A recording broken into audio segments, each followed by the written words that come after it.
muchachos, ¿cómo están? Espero que estén bien. Bueno, en esta clase vamos tratar de uma pequena revisão dos conteúdos. Enfim, gente, na última aula a gente terminou o conteúdo presente subjuntivo e eu deixei com vocês a atividade do livro, inclusive a última atividade. Eu espero que vocês tenham feito e uma oportunidade, pode ser pelo WhatsApp mesmo, a gente questiona, a gente discute, certo? Com vocês e responde. Faça a correção. Aí no momento a gente vai trabalhar aqui uma revisão dos assuntos. Até porque a gente tem uma atividade, enfim, vocês já sabem, né? Será avaliativa. Então, o primeiro assunto a ser trabalhado será apócope, que é um assunto que vocês já estão familiarizados com ele, é um assunto que a gente trabalhou no 7º ano passado, né? E apenas a gente está fazendo uma pequena revisão no 8º ano, né? Então vocês já estão bem sabendo esse conteúdo. Então, a apócope, gente, geralmente é uma supressão de uma letra ou de uma sílaba. Como assim? Ou seja, a palavra em si ela vai perder uma letra ou uma sílaba, né? Então depende dos casos em que isso vai acontecer. Então esse é chamado processo de apócope, certo? E também quando há casos de eufonia, né? Como você já sabe, a eufonia geralmente é quando a palavra ela soa mal, né? Ou seja, quando eu vou pronunciar a frase ela não fica uma pronúncia legal. Então a língua por si só, né? A Real Academia de Letras Espanhola, elas fazem isso para que muda o gênero, alguma coisa, para que vocês possam, ao ler, ter uma pronúncia boa. E outro caso é quando ocorre com alguns adjetivos que estão escritos como substantivo, distinto de gênero e em outras particularidades. Ou seja, quando um adjetivo ele se torna um substantivo, coisas que a gente já discutiu em aula. Então, esses são os 3 casos em que sofre o processo de apócope. Vamos lá. O primeiro processo para sofrer apócope foi das seguintes palavras. Então, antes de substantivos masculino singular, observe, antes de substantivos masculino singular, as seguintes palavras: bueno, malo, alguno, ninguno, primeiro, uno e terceiro. Ou seja, essas palavras, quando elas vêm antes de um substantivo masculino singular, essas palavras sofrerão o processo de apócope. Ou seja, eu coloquei aqui para vocês um pequeno textinho, para que vocês observem e vejam, né, como é que sofre esse processo. Então, temos aqui, Alberto foi o primeiro amigo verdadeiro que tuve. Então, esse primeiro aqui, por que ele vai sofrer apócope? Porque amigo está como substantivo masculino singular. Então, por isso que a palavra primeiro vai sofrer apócope, fica primeiro. A segunda aqui, primeiro não sofreu por quê? Porque vocês sabem, observem que a frase terminou, então aqui é um ponto final, e para sofrer apócope, a palavra tem que vir antes de um substantivo. E aqui já é um ponto final, então a frase já se finalizou. Então não tem por que sofrer apócope aqui. O segundo caso, ele foi como um buen hermano, então hermano também está como um substantivo, e buen aqui vai apocopar justamente porque hermano é masculino singular, certo? O outro caso de bueno aqui não sofre, porque vocês observem, não tem nenhum substantivo vindo depois. Outro caso, a palavra mal também sofreu, que era malo, ficou malo, justamente porque a palavra mentiroso aqui é um substantivo singular também, e é masculino. Enfim, malo aqui não sofre, porque não antecede nenhum substantivo, assim como aqui também não antecede nenhum substantivo masculino. Terceiro, porque hijo está como um substantivo também aqui masculino, é singular, por isso sofreu o processo. Aqui não sofre, porque não antecede. Aqui, tive um amigo maravilhoso. Então, tive um amigo maravilhoso. Então, a palavra amigo aqui está como também substantivo masculino singular, por isso sofreu. Então, todos esses casos, pessoal, sofre o processo quando antecede um substantivo masculino singular. Então, é bem simples. Observe quais são as palavras e em que caso essas palavras sofrem o processo de apócope. Outro caso, a palavra santo, né? Quando é que a palavra santo sofre apócope? Quando vem antes de um substantivo próprio masculino singular. Observe, tem que ser substantivo próprio e masculino apenas no singular, ou seja, no plural, então não sofre. Seguinte frase, olha esse pequeno exemplo. San Juan es mi santo favorito, ou seja, Santo Juan é o meu santo favorito. Então, Juan, que é um nome próprio, como você já sabe, e é um masculino. Então, por isso que aqui sofre o processo. Agora, o segundo caso de santo que não sofre, por quê? Porque favorito não é um substantivo próprio, né? Então, por isso que não sofre o processo.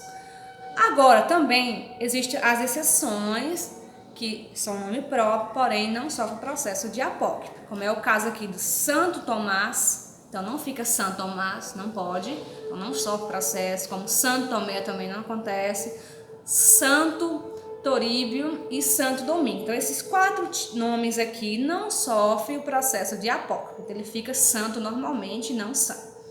Outro caso que sofre o processo de apócrifo é com a palavra ciento, né? Que é 100. Então, cien, quando é que ele sofre o processo de ficar ciento, fica cien, apenas quando antecede um substantivo masculino ou feminino em plural.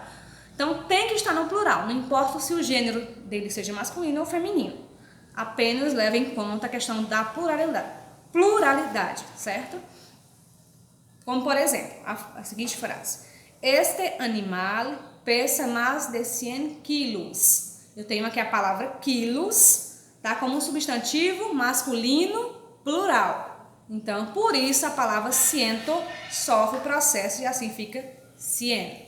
Então, este animal pesa mais de 100 quilos. Então, aqui sofreu. Segunda frase. Hay más de 100 personas en la fiesta. Eu tenho a palavra aqui persona, tá como um substantivo e tá no plural e é feminino. Então, por isso também sofre o processo. Certo, gente? Outro caso é com a palavra mucho ou muy. Então, a gente sabe que muy e mucho significa a mesma coisa, que é muito, né? Porém, quando é que mucho fica muy? Quando sofre o processo de apócrifo. Mas quando é que acontece isso? Então, a palavra mucho, antes de adjetivo, advérbio e locuções adverbiais, então, quando ela antecede esses 2 casos aqui e as locuções, vai sofrer o processo. Ou seja, em vez de eu pôr mucho, eu vou pôr muy. Exemplo, Pedro vive muito cerca de aqui. Pedro vive muito perto daqui.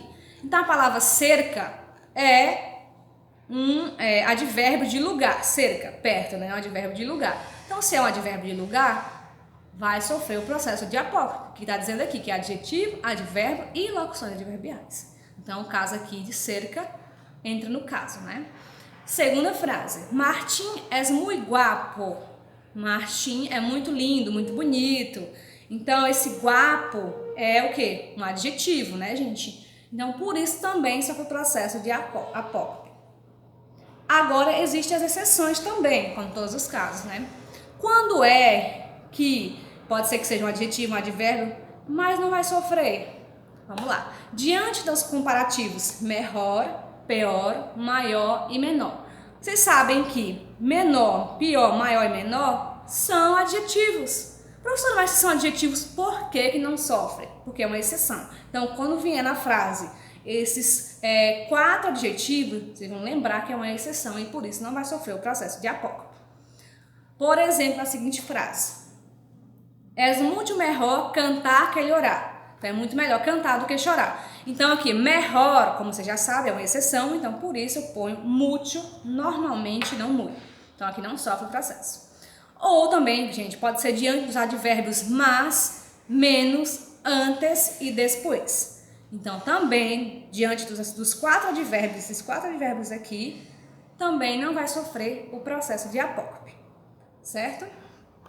Outro caso é com a palavra qualquer ou qualquer. Quando vai diante de um substantivo masculino ou feminino. Então, ela sofre apócrifo quando ela vem diante, ou seja, vem antes, né, dos substantivos que esteja no masculino ou no feminino.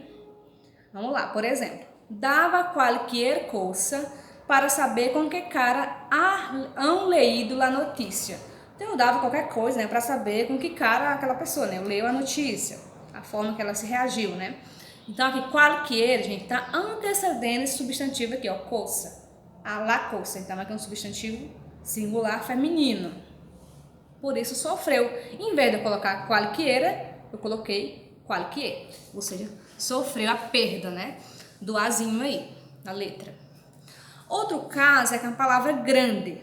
A palavra grande perde, né, a última sílaba antes dos substantivos masculino e feminino singular. Alguns, inclusive no livro de vocês, traz no ladinho, né, ele ressalta que nem sempre aqui é facultativo. Pode ser que você queira ou não tirar, mas também a Real Academia de Letras Espanhola, RAE, ela aconselha que sim, essa palavra deve sofrer o processo de apócope. Mas há casos que diz que é facultativo, é opcional, vocês podem ou não perder. Então, quando vem diante de substantivos masculino e feminino no singular, ela sofre o processo. Olha a seguinte frase: José de Alencar é um grande escritor de romantismo brasileiro. Ou seja, José de Alencar é um grande escritor do romantismo brasileiro. Então, observa que a palavra escritor está como um substantivo masculino singular. Então, como já diz a regrazinha, quando for substantivos masculinos e feminino, vai sofrer. Então, a palavra escritor aqui seria, no caso, esse substantivo masculino singular. Então, por isso sofreu. Agora, casos, por exemplo, que a palavra, por exemplo, a seguinte frase: lá, minha casa é grande, mi casa é grande. A palavra grande finaliza a frase, então automaticamente, jamais, em hipótese alguma, pode sofrer o processo de apócope. Outro assunto, gente, foi trabalhado foi o pretérito pluscamperfecto de indicativo, né? Como já foi explicado em sala, o pluscamperfecto de indicativo, eu vou tentar resumir para vocês, serve para indicar ações ocorridas antes de outras também já concluídas. Lembra que eu falei para vocês que é um passado que antecede outro passado? Um pouquinho confuso, né? Mas dá para entender. Ou seja, geralmente a frase ela traz dois momentos diferentes, aonde um aconteceu depois do outro, porém os dois já aconteceu, já se passou. Por isso que é um passado que antecede o outro passado. Para conjugar os verbos nesse tempo verbal, eu tenho o verbo auxiliar e o verbo principal. Lembrando que o verbo auxiliar é o verbo haber, observe aqui na tabelinha. Então, ele está conjugado em todas as pessoas, certo? Então, fica habia, habias, habia, habíamos, habias e habiam. Então, aqui será o verbo auxiliar, que vai acompanhar o verbo principal. Do lado aqui, eu tenho o meu verbo principal, que ele sempre vai estar no particípio. Professora, mas quando é que um verbo está no particípio? Se ele for um verbo regular, ele tem as seguintes terminações. Se o meu verbo termina, da primeira conjugação, termina em AR, sempre vai ficar ado no final. Por exemplo, um verbo regular, como o verbo cantar. Então, cantar, eu fico cantado. Então, é o particípio do verbo. Então, apenas adiciono o ado aqui no final. Se for comer, fica comido. Se for beber, que é o verbo viver, como vivi no espanhol termina em RI, então fica bebido, ou seja, vivido. Então, são verbos regulares, aonde eu vou estar adicionando ado, ido, nas terminações, ou seja, para fazer o particípio do verbo. O único problema, pessoal, é mais os verbos irregulares, como foi tratado na sala, eu falei para vocês, inclusive passarei uma lista de verbos para vocês, inclusive aqueles que mais se usam, né, os principais, que são mais utilizados, para que vocês pudessem praticar o particípio deles e as conjugações. Então, vamos ver a seguinte frase, diz o seguinte: quando Lucas chegou ao supermercado, los empleados já lo haviam cerrado. Ou seja, quando Lucas chegou ao supermercado, os empregados já haviam fechado. Observe que tem dois momentos diferentes nessa frase. Primeiro, o que aconteceu primeiro? Foi Lucas chegar ao supermercado ou foi os empregados fechar o supermercado? O que aconteceu primeiro? Se o Lucas chegou e estava fechado, automaticamente o acontecimento que veio primeiro foi os empregados fechar. Então, o primeiro acontecimento, os empregados fechou. Segundo acontecimento, o Lucas chegou ao supermercado e achou ele fechado. Então, a gente observa que tem dois passados em tempos diferentes. Por isso que é um passado que antecede outro passado. Tá bom? Então, observa que o verbo cerrar, que é o verbo fechar, está aqui, ó. Cerrar termina em AR. Tá aqui com a finalização ado. E tá aqui habia, porque los empleados, os empregados. Os empregados está em quê? Terceira pessoa do plural. Por isso que necessita que eu ponha o verbo haber, habiam, que é a conjugação dele na terceira pessoa do plural. E será apenas põe o particípio do verbo. Aqui eu coloquei uma listazinha de algumas, como o verbo abrir, fazer, dizer, colocar, né? Romper, que é o verbo e o verbo ver. São alguns verbos que são irregulares, que tem um particípio que tem algumas diferenças, ou seja, que eu não vou poder fazer aquela adição lá do ado, do ido, que for o caso dos verbos regulares. Então aqui eu tenho abrir. Sempre eu falo para vocês para fazer uma comparação com o português. A maioria desses verbos, eles podem ser comparados tranquilamente. Por exemplo, abrir é um verbo que tem exatamente igual no português. Então, será que alguém falaria abrido? Vocês sabem que é uma forma errada. Então, ninguém fala abrido. Se eu não falo abrido no português, automaticamente também eu não falo assim dessa maneira no espanhol. Então, se eu falo aberto no português, então no espanhol, apenas lembro daquela regrinha que tem lá no 6º ano. E quando o verbo vem troca por IE. Então, fica aberto. Então, é bem simples de se lembrar. Claro que os irregulares têm suas dificuldades, mas nada que umas pequenas regras não nos ajude, né? Outro caso aqui é o verbo hacer, que é o verbo fazer. Então, a gente não fala fazido, a gente fala o quê? Feito. Então, por isso que no espanhol tá hecho. Então, a mesma irregularidade que existe no português, é claro que existe no espanhol. O caso aqui do verbo decir, que é o verbo dizer, a gente fala dito. Então, aqui tá dicho no espanhol. Poner, que significa colocar. Então, poner puesto, né? Romper, roto. E ver, que é igual ao português também, né? Fica visto, que é também a mesma coisa da língua portuguesa, não muda nada. A gente não fala ver, claro que a gente sempre fala visto, né? Tem outra maneira de se falar isso, a não ser que seja incorreta. Essa listazinha aqui, é algumas que eu peguei, que tem aqui o infinitivo e o particípio, para que vocês possam observar como é que fica os verbos quando eu coloco eles no particípio. É uma listinha, claro que não tem verbos aqui que a gente não viu ainda, mas é importante que vocês se familiarizem com o particípio deles, porque assim vocês poderão estar conjugando de forma correta, tá bom? Gente, outro assunto que a gente trabalhou foi o condicional dedicativo. Alguns livros tratam como condicional simples, né? São duas maneiras de se falar esse assunto. A condicional simples é um assunto bem legal, porque quando eu trabalho os verbos regulares, a única diferença que eu vou ter que saber é as terminações. Então, eu não mexo no verbo, ele fica simplesmente como ele é, não mexo na estrutura, apenas adiciono as terminações. Agora, é claro que os irregulares, eu vou mexer no radical. Então, é a estrutura do radical do verbo que vai haver algumas mudanças. Aqui eu tenho alguns. Quando é que é um condicional simples? Ou condicional indicativo, como preferir? Então, gente, a condicional simples, como vocês estão observando, são verbos. Apenas eu vou adicionar as terminações, então eu não preciso mexer na estrutura do verbo, tranquilamente, então são bem fáceis de ser conjugados, principalmente os verbos regulares.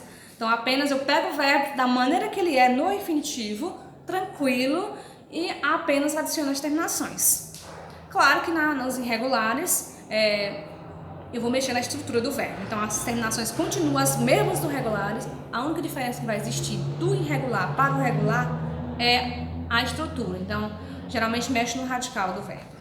Quando é que eu utilizo essa condicional simples ou condicional indicativo? Então, é utilizado para expressar desejos, então, expressar deseos, hablar de forma cortês, né? Hacer hipótese em ele passado, expressar uma ação futura respeito da outra passada, dar conselhos ou sugerências, ou seja, conselhos e sugestões. Então, aqui são casos onde eu vou estar utilizando a condicional simples. Aqui na parte superior, eu tenho as conjugações do verbo. Tenho aqui cantar, então como eu falei, o verbo permanece igual e eu apenas adiciono as terminações. Então a primeira pessoa, por exemplo, cantar, então fica cantaria, segunda, cantarias, terceira, cantaria, aí cantaríamos, cantarias e cantariam. Então apenas olha a terminação e coloca. Lembrando que a terminação ela é válida para os 3 tipos de conjugação verbal, ou seja, tanto para a primeira conjugação, que são os verbos que terminam em AR, como a segunda, que é o terminados em R, como a terceira, que são os verbos terminados em IR. Então, as terminações é válida tanto para regular como irregular, como para os 3 tipos de conjugações. Aqui nessa outra parte, coloquei, gente, como vocês sabem, eu acabei de falar no slide anterior, que os verbos irregulares sofrem um pouco na parte do radical, ou seja, mudam no radical, porém, claro, a terminação continua igual. Então, observem aqui nesse ladinho que tem irregulares, perdem la e. Então, o verbo caber, haver, poder, saber, querer, então esses 5 verbos aqui, apenas vou tirar o E, que é o Ezinho, deixo o R normal e acrescento a terminação. Então, aqui poderia ser considerado como se fosse uma regra, se vocês preferirem. Então, é bom que vocês estudem esses 5 verbos com a mesma condição, certo? Ou seja, com a mesma forma de perder e de adicionar a terminação. Então, é interessante que vocês estejam estudando esses 5 verbos juntos. Outro caso aqui, ó, cambia lá é por ir. Cambiar, você sabe que é mudar, né? Então, quando é que eu mudo é por ir? Então, aqui são os verbos que acontece isso. E adiciono o de. Cambiar é por ir, adicionar de. Então, aqui tem venir, sair, poner, tender, valer, são verbos que eu troco o é por ir e adiciono o de. E aí o R normalmente, a finalização que vocês já são as terminações. Vocês já sabem, né? Irregulares totalmente diferentes. Com o verbo desse e a ser, gente, eles não podem ser estudados como conjunto, porque são verbos que não tem nada a ver na hora de mudar o radical deles. Por exemplo, desse fica diria, então toca ser por aí, enfim, há uma mudança totalmente. Então observa que tem uma grande mudança. E o a ser é a mesma coisa. Então aqui eu apenas adiciono a terminação. Por exemplo, fica diria, dirias, diria, diríamos, dirias e diriam. É a mesma coisa com o verbo a ser. Então, a partir daqui, apenas adiciona a terminação. Aqui do lado tem alguns verbos também, né, que vocês preferirem, que já vem a primeira pessoa, só a primeira. Aí, a partir dela, vocês fazem a conjugação das demais pessoas, certo? E o nosso último assunto, que é o presente subjuntivo.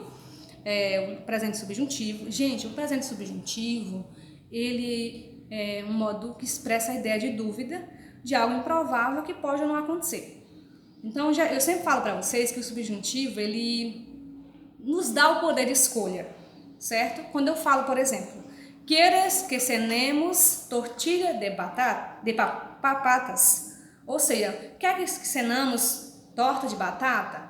Então, tá fazendo uma pergunta. Então, se estou fazendo uma pergunta, eu estou direcionando a uma pessoa. E essa pessoa tem o poder de escolha. A pessoa pode muito bem dizer que não quer. Então, por isso que a gente fala que o presente subjuntivo dá ideia de dúvida e é improvável. É algo que pode ou não acontecer, tranquilamente, certo?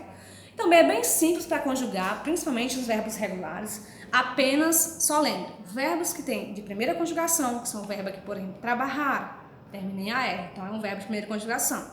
Então, se ele termina em AR, ele vai com E. Vocês lembram que foi explicado em aula, faz sempre com E. Os verbos que terminam em ER e R, vai com A. Então é só trocar. Terminou em AR, vai com E. Terminou em R e R, vai com A. Só fez essa trocazinha e conjugou. Observem aqui de vermelho aqui, eu coloquei as terminações para que vocês vejam onde está o radical e vejam onde está a terminação dos verbos.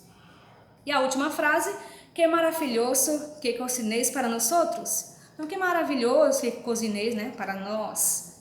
Então, aqui também é uma exclamação. Então, não é certeza. A pessoa pode muito bem escolher não cozinhar, né? Então, por isso que eu sempre gosto de dizer que tem um poder de escolha. Aqui eu coloquei alguns verbos nessa tabelinha, aonde acontece o ditongo, ou seja, que é o ditongo, que é ditongo, aonde tem 2 vogais. Quando eu troco o E por IE, lembra essa regrinha? Onde você vai trocar o E por IE. Então, é o caso aqui, vocês observam depois, direitinho, no vídeo, que o que acontece quando eu adiciono, né? Lembra que eu falei para vocês? Se o verbo tem 3 sílabas, sempre adiciona na segunda. Se o verbo tem 2, sempre adiciona na primeira. Tá bem simples. Há também casos que eu troco o O por U. Tá aqui, ó, almoçar, que é o verbo almoçar. Então, almoçar tem 3 sílabas, então eu vou trocar esse Ozinho aqui da segunda sílaba. Então, aqui diz, troca O por o E. Então, basicamente, eu vou trocar o O por o E. Lembrando que nós outros e vós outros não muda, eles conjugam como se eles fossem verbos regulares normalmente, ou seja, não tem nenhuma mudança. E aqui também tem alguns verbos que troca por ir, troca o por o é, depois vocês dão uma olhadinha, bem tranquilo também, que foi explicado, inclusive eu usei esse mesmo quadrinho para vocês na aula. Só para que vocês não esqueçam. É aqui verbos com irregularidades próprias. Esses verbos aqui, gente, não seguem regra nenhuma. Então, é importante que realmente vocês aprendam ele. Você aprenda a conjugação, a estrutura da conjugação deles. Espero que eu tenha ajudado vocês. Qualquer dúvida, só me procurem, eu estarei tirando elas, ok, gente? Um abraço.